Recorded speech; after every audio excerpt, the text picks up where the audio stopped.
ठाकुर जी उठाए गए हैं, जगाए गए हैं।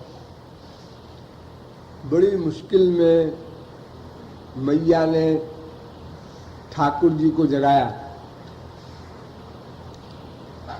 वैसे कोई भी जुआ व्यक्ति भी जब सोकर उठता है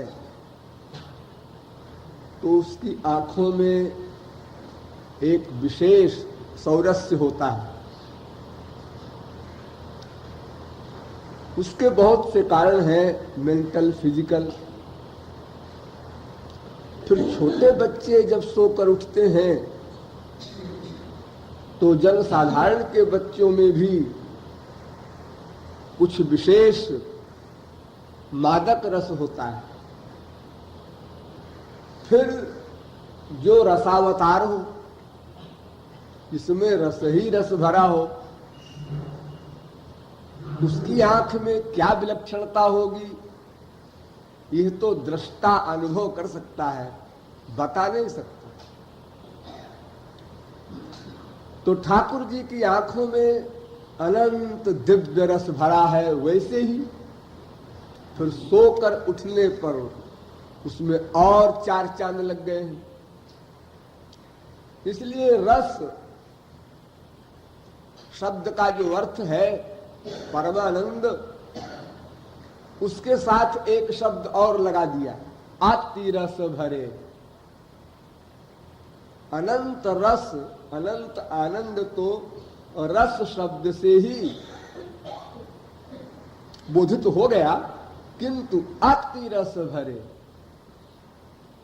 और सोकर उठने पर सभी की आंखों में हल्की ललाई रहती है। फिर अति रस भरे नेत्र में वो ललाई स्वाभाविक है। आंख का एक विशेष गुण होता है ललाई।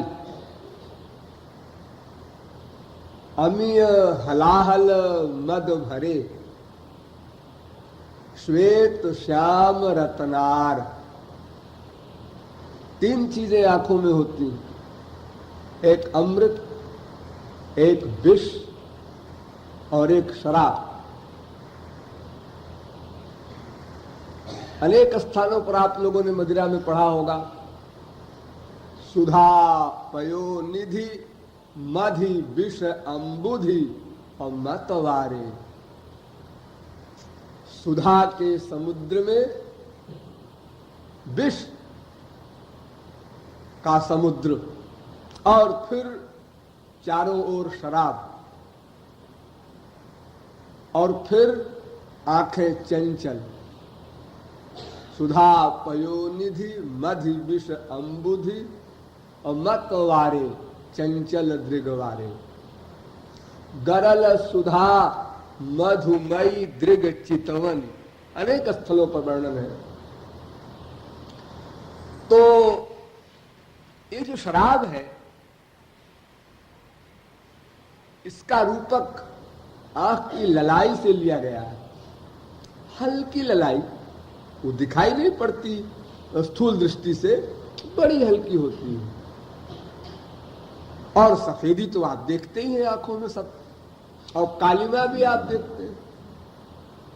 तो सफेदी सुधा और वो कालिमा विष, वो लालिमा मदिरा, ये तीन का मिक्सचर है। फिर रसमयी आंखों में क्या विशेषताएं होंगी, फिर श्याम सुंदर की आंखों में क्या विशेषताएं होंगी, फिर सोकर उठी हुई आंखों में क्या विशेषता होगी, ये तो अनुभव ही जान सकता है। तो श्याम सुंदर अभी सोकर उठे हैं और अत्यंत शिशु अवस्था में है, इसलिए उनके नेत्र अति रस भरे और रतनारे। अति रस भरे नयन रतनारे और दोरन अरुण परे। लाल डोरे पड़े हैं सोकर उठने के कारण। लेकिन अभी ठीक ठीक नहीं जागे हैं।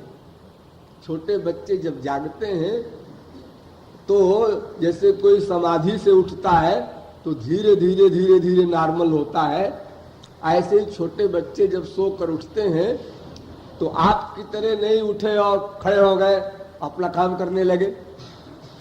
कुछ सेकंड तो आप भी गड़बड़ रहते हैं, लेकिन छोटे बच्चे काफी देर तक गड़बड़ रहते हैं और अगर उस समय संभाला न जाए तो फिर चले जाए निद्रा देवी की गोद में। हाँ, माँ को बड़ी सावधानी बरतनी पड़ती है बच्चों के जगाने में। बहुत प्यार दिखाएगी माँ तो फिर बच्चे सो जाएंगे, और कहीं डांट दिया जोर से तो भी बच्चों पर बुरा असर पड़ता है। बड़ी साइकोलॉजिकल रीडिंग से माँ बच्चे को जगाती है, उसी का अपना अभ्यास होता है, हर व्यक्ति के बस की बात नहीं। अब अंड बंड ढंग से कोई काम करे वो बात अलग है। तो ठाकुर जी को जगाने वाली यशोदा मैया है, यह भी ठाकुर जी के बराबर काबिल है, क्योंकि इसने पूर्व जन्म में ही भगवत प्राप्ति कर ली थी, सिद्ध महापुरुष के रूप में अवतरित हुई है, इसलिए बुद्धि की कोई कमी तो है नहीं, परिपूर्ण है। महापुरुष ही भगवान की सेवा करता है और कर सकता है, क्योंकि भगवान की किसी सेवा के करने की योग्यता जनसाधारण में कैसे होगी, जब संसार ही में एक विशेष क्लास वाले व्यक्ति की सेवा हर व्यक्ति नहीं कर सकता। अब मजबूरी की बात अलग है, अंड बंड करे काम चलाऊ। तो यशोदा मैया इस कला में अत्यंत निपुण है, छोटे बच्चों के पालने में। इसीलिए तो उसने वरदान मांगा कि श्याम सुंदर मेरे पुत्र बनकर आओ। अरे प्रियतम बनकर क्यों नहीं मांगा? अधिक रस तो माधुर्य भाव में है, लेकिन माँ की रुचि वात्सल्य भाव में ही थी। इसी भाव से उसने पूर्व जन्म में भगवत प्राप्ति भी की थी। इसलिए माँ चाहती है कि मुझे वात्सल्य रस ही मिले। तो माँ उस रस में एक्सपर्ट है, इसलिए उस रस की जितनी सेवाएं हैं उसमें भी निपुण है। तो बड़ी मुश्किल में माँ ठाकुर जी को जगा पा रही है। अस्तु ठाकुर जी किसी प्रकार अब जगने लगे, जग गए ये नहीं कहा जा सकता। नींद भरे उठे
ठाकुर जी ऐसे रस भरे नेत्र को लेकर उठे तो कृपालु ने समस्त विश्व को चैलेंज कर दिया, आ जाओ जिसको कंपटीशन में आना हो।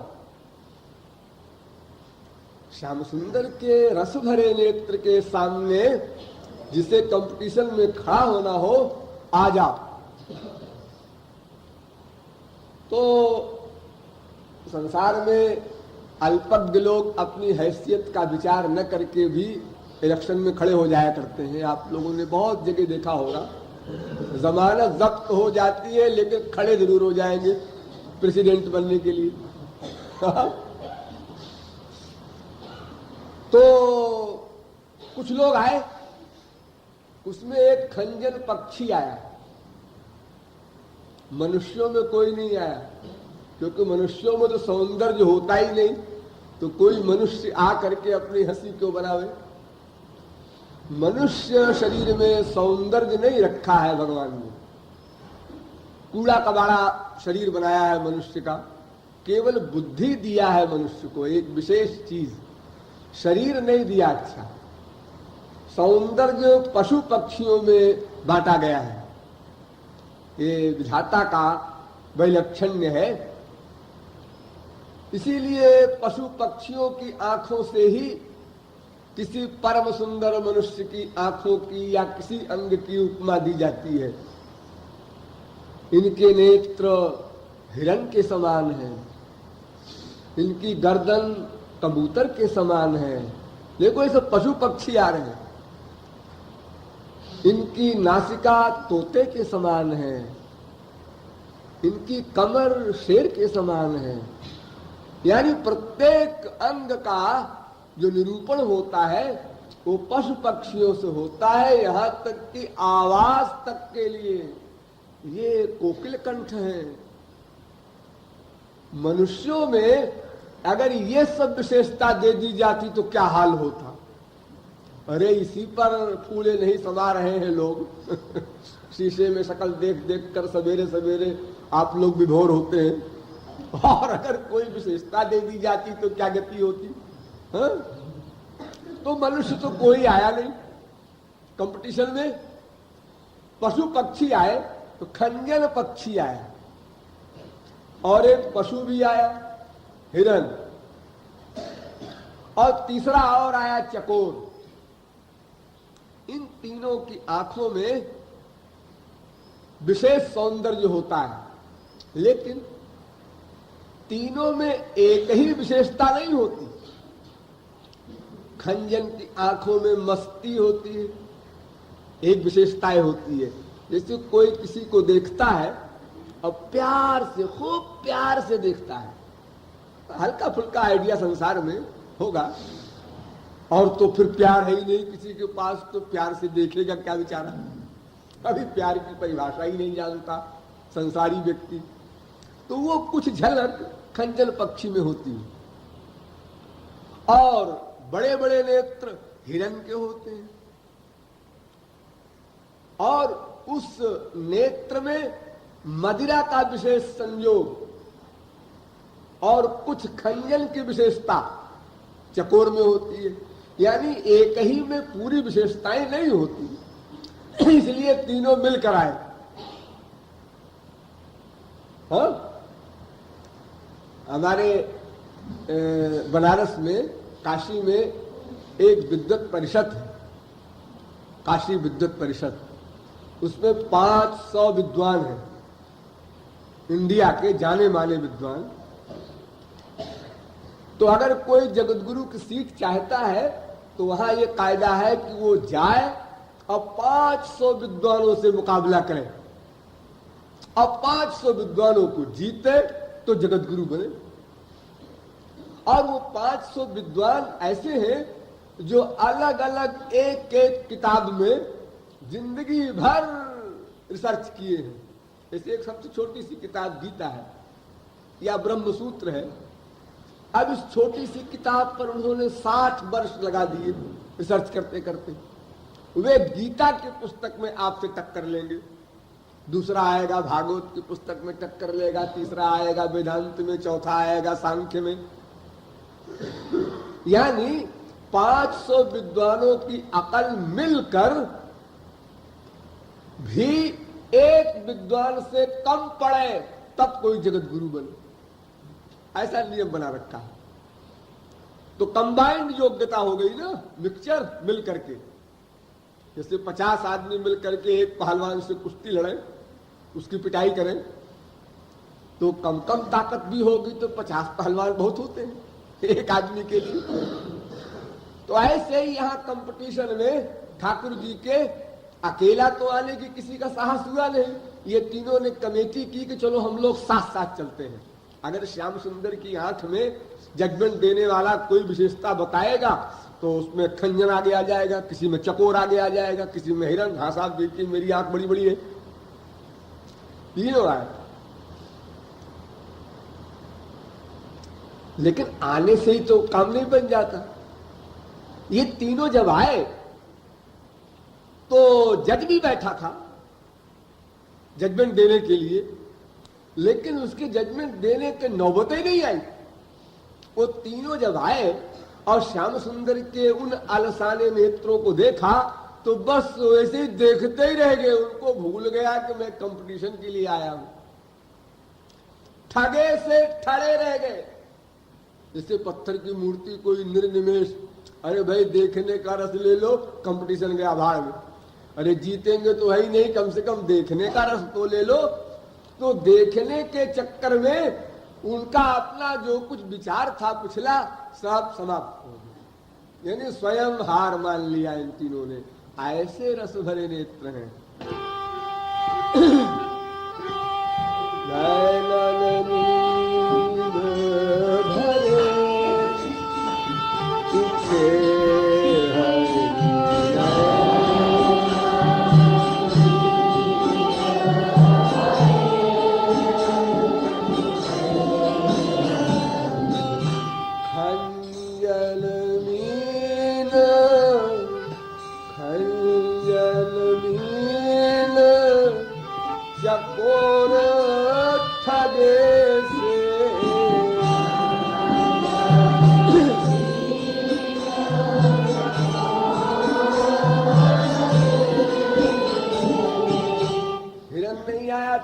मीन आया था, मीन मछली। हिरन बेचारा डर के मारे आए नहीं। खंजन मीन चकोर ठगे से,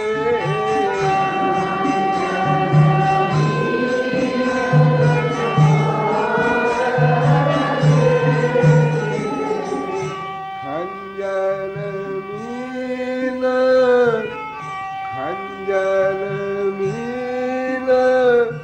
चकोर ठगे से,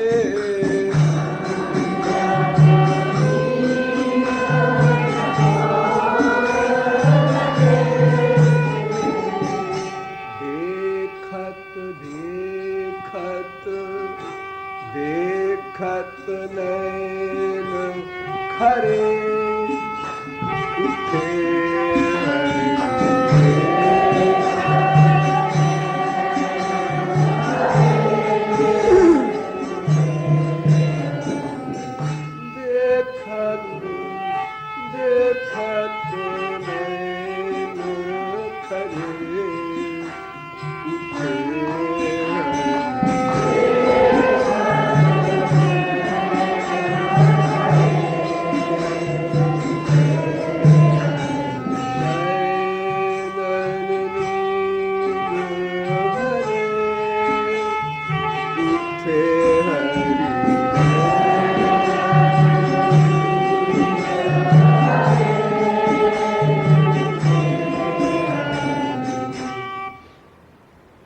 अभी पूरी पूरी आंख नहीं खुली, आंखें बंद हैं। बंद आंखों का इतना कमाल है अभी कि ये तीनों खड़े खड़े देख रहे हैं, और जो खुलेंगी तो क्या हाल होगा। अभी तो तलवार म्यान में है, उसी से इतने भयभीत हो रहे हैं ये लोग। तलवार अभी बाहर नहीं आई, और फिर तलवार बाहर आएगी फिर उसके बाद जब प्रहार होगा तब क्या होगा? यानी आंख बंद, ये म्यान में तलवार, आंख खुली नंगी तलवार, और जब कटाक्षपात हुआ प्रेम रस भरकर तो वो प्रहार है। अभी तो उसकी नौबत ही नहीं आई। आंख बंद है, उस बंद आंख की मस्ती को देखकर ही एक खंजन मीन चकोर ठगे से खड़े रह गए। अभी ठाकुर जी सोकर एकदम उठे हैं, यानी उठाए गए हैं, इसलिए अभी आंख खुली नहीं है, थोड़ा जगने लगे हैं। ये ठाकुर जी को आभास हो रहा है मैया हमको बिठा रही है, अब हमको जगाने का उपक्रम कर रही है, अब मुझे उठना ही पड़ेगा। शायद चली जाए, चलो फिर सो ले, लेकिन ये तो जा नहीं रही है। ये सब चिंतन चल रहा है, बेहोश नहीं है ठाकुर जी।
जानू आसी म्यान धरे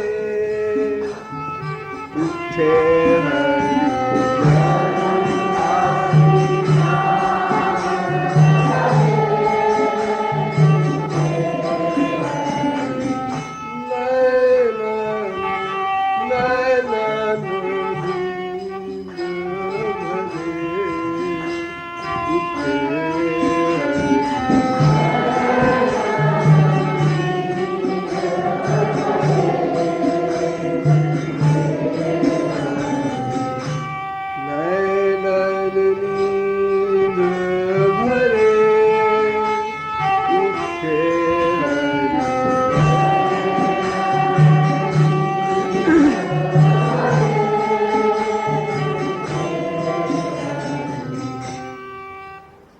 और छोटे बच्चे जब सो के उठते हैं और आंख बंद रहती है तो स्वभावतः जम्भुआई आती है।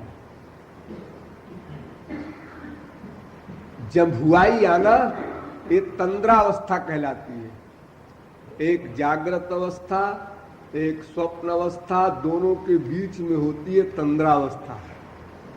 ये दोनों समय आती है, जागते समय भी आती है और निद्रा में जाने के पहले भी आती है।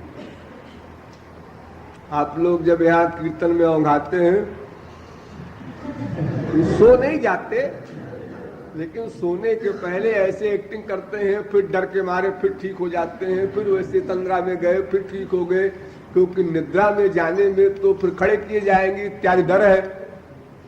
बड़ी सावधानी से, इतना बढ़िया अभ्यास सोने का कुछ लोगों को है कि आश्चर्य हो जाए एक बड़े बुद्धिमान को भी।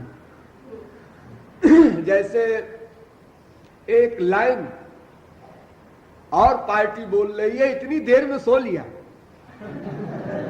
और दूसरी लाइन जो हरे कृष्णा बोलना हुआ था अपना बोल दिया। पकड़ने वाला क्या करे बेचारा, वो देख रहा है लेकिन बोल तो रहा हूं साहब, मैं सो कह रहा हूं, इतनी देर सो ले केवल, ऐसा अभ्यास है। तो ठाकुर जी जब हुआ रहे, जृंभा रही, क्योंकि अब जागने का उपक्रम चल रहा है। ये सोने और जागने के बीच की अवस्था का उपक्रम है। तो श्यामगात जभुआत, लेकिन आंख नहीं खोला, मूंदी दृग, आंखें बंद हैं और जभुआ रहे हैं। और मैया ठाकुर जी को पीछे से पकड़े हैं, क्योंकि अगर मैया छोड़ दे तो तुरंत लग जाए गद्दे के ऊपर। एक तो डर है ठाकुर जी को कि मैया पकड़े हैं, अगर फिर लेटे तो कहीं कड़ा कदम न उठाए। हाँ? इसलिए वो डर के कारण भी ठाकुर जी नहीं गिर पड़ रहे हैं, और दूसरे मैया पकड़े हैं, इसलिए गिरे कैसे। लेकिन ये तो बच्चे के हाथ में है, आंख खोले न खोले, देर में खोले। तो ठाकुर जी अभी आंख बंद किए हैं, और मैया ये देख रही है कि जब तक ठीक ठीक न जग जाए मैं जाऊंगी नहीं फिर लेट जाएगा, तो फिर हमको आना पड़ेगा, फिर वही परेड करनी पड़ेगी।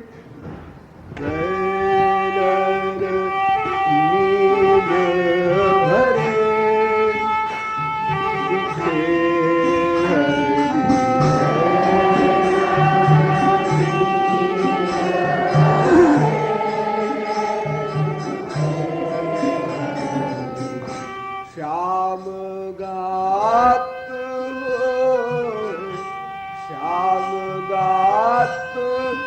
जमुआत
मैया ने सोचा यदि ऐसे ही हम पकड़े रहे और ऐसे ही ये आंख बंद करके अपना रूप ध्यान करते रहे, ये आंख न खोले तो हमें तो बहुत सारा धंधा काम गृहस्थी का करना है।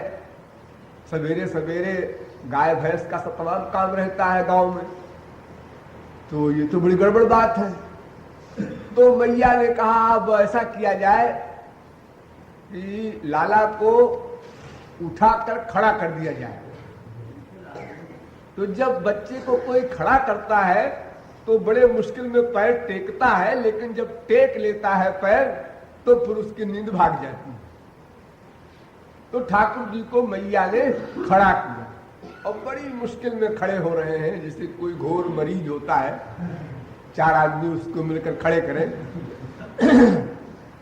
खड़े हो गए ठाकुर जी, लेकिन फिर भी आंख बंद किए। चलो अब क्या करोगे, खड़े खड़े भी आंख बंद किए हैं।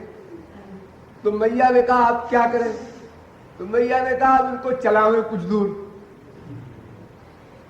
पकड़े पकड़े चलावे, चलो हाथ मुंह धो।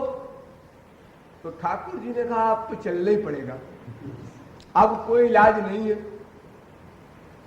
तो ठाकुर जी चलने लगे तो मैया ने छोड़ दिया। अब संभल गए, अब जागृत अवस्था में आ गए, लेकिन आलसाई अवस्था अब भी है। तो आंख खोलते हैं और फिर बंद कर लेते हैं, फिर खोलते हैं फिर बंद कर लेते हैं। ये जागृत अवस्था के पास पहुंच गए, बिल्कुल क्रम से जागृत अवस्था में लाया जा रहा है ठाकुर जी को। लेखक उसको धीरे धीरे ला रहा है। तो ठाकुर जी खड़े होकर चलने लगे, लेकिन चलने में नॉर्मलिटी से पैर नहीं रख रहे हैं, डगमगात पग धरत। तो एक दृश्य है, डगमगाते हुए पैर रख रहे हैं, जैसे कोई नशे में धुत हो, पैर कहीं रखे पड़े कहीं, ऐसी स्थिति है ठाकुर जी। अरे चाहे शराब का नशा हो, चाहे प्रेम रस हो, तो यहाँ नींद रस है ठाकुर जी के साथ। तो डगमगाते हुए पैर रख रहे हैं और कुछ दूर चलते हैं 2-3 कदम और फिर आंख खोल लेते, कहीं किसी चीज में अटक के गिर न पड़े, ये भी तो डर है। कोई भी लड़का डरता तो है ही है कि भाई आगे भी देखते चलो, और फिर अब जागना है ही है, अब कोई चारा नहीं है। तो धीरे धीरे आंख खोलना बंद करना, फिर अधिक देर तक खोले रहना, फिर थोड़ी देर को बंद करना, फिर एकदम खोल लेना, आप जाग गए। हमारे मन बस हो, हमारे मन बसे जुगल